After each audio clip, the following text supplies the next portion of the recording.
Hey there everyone, we're going old school today. We're going way back to 2001 with this Spyderco Massad Ayoob, and I'm probably butchering his name.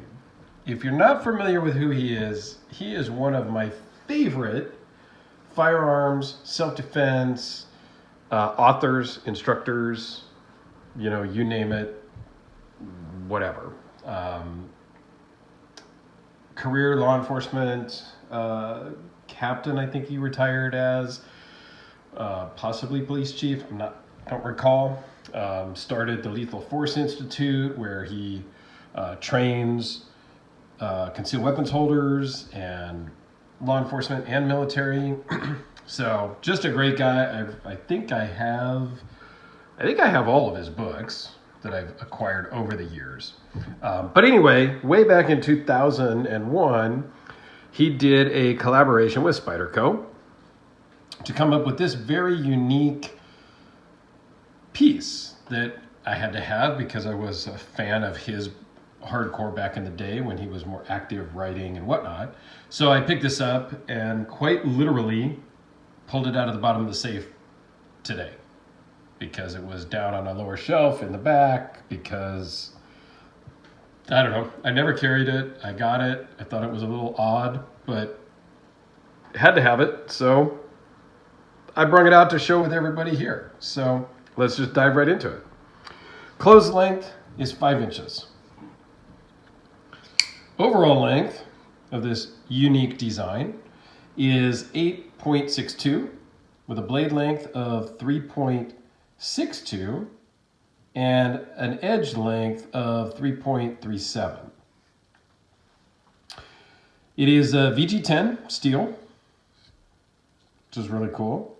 The blade thickness is 0.11, weighs in at 4.9 ounces, with an overall thickness of 0.37. Come on now, it's not going to be 3.7 inches. Duh. And is this one, the original one from 2001, and they discontinued it in 2002, likely because it wasn't a hot seller. Who knows? Maybe I'm the one idiot that bought one. Who knows? Has the aluminum handles, but it must not have been a terrible deal, since in 2011, Spyderco made a sprint run with the same exact details, but with G10 scales.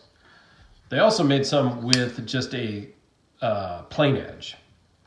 So it is a lockback, has that Dave Boy detent, kind of cut out in the lock bar. And this helped with when you were bearing down and whatnot, you could potentially inadvertently unlock the lock before it had this little notch in it. I never did. I don't know. That's something that Spyderco came up with way back. So sure. So anyway, they built this knife so that it can really be a thrusting weapon. It's got a great spot for your thumb to rest, and when you hold it in this position, it's kind of a natural grip. You're not really flexing your wrist or anything too awkwardly, but it puts the blade in line with the bone of your arm.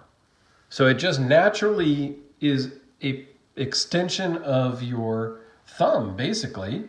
So it's great for penetrating and then slashing out. And that's really why he built this as a true self-defense type of last-ditch knife.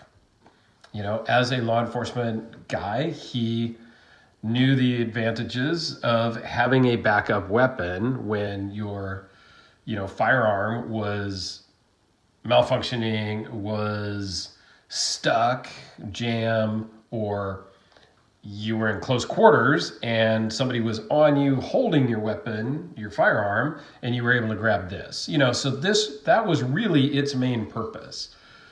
It is very stiff. I mean, in today's world, it's just the action's not great. It is solid. There's no blade play. You know, it's a solid piece for sure.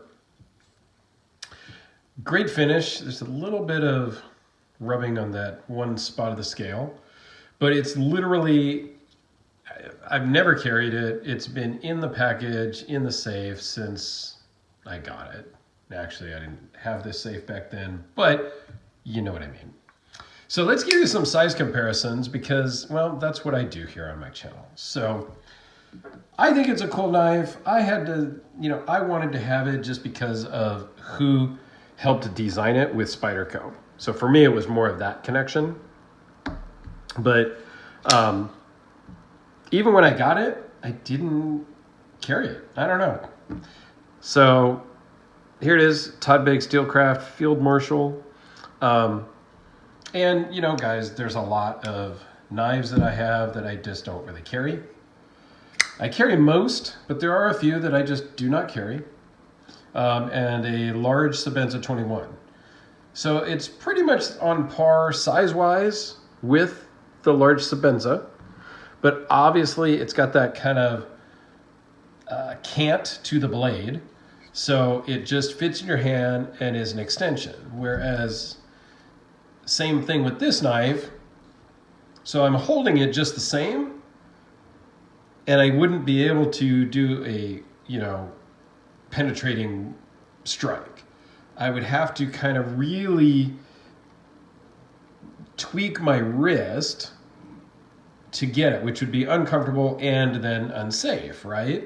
So I get the ergonomics behind this, but it's really a one function type of blade. I mean, yeah, could you cut some rope with it? Could you do some utilitarian things with it? Sure, it'll cut. But its main purpose and really sole function was as a defensive type of weapon. So anyway, I thought I would share because, well, today as I'm filming it, it is Thursday, so it's kind of a throwback Thursday. But let me know what you think. I know it's a little goofy. I know it's a little weird, but it's what I like to try to bring you guys here on my channel is really a full range of different types and styles of knives that are out there. Some we're gonna all love, some we're all gonna hate, because I'm sure I'll get some, you know, gas station type knives at some point. Maybe not. But there's gonna be some like this that some people love, some people hate. So let me know in the comments below what your thoughts are, and be sure to tune in for the next one, and we will see you on the next vid. Thanks everyone.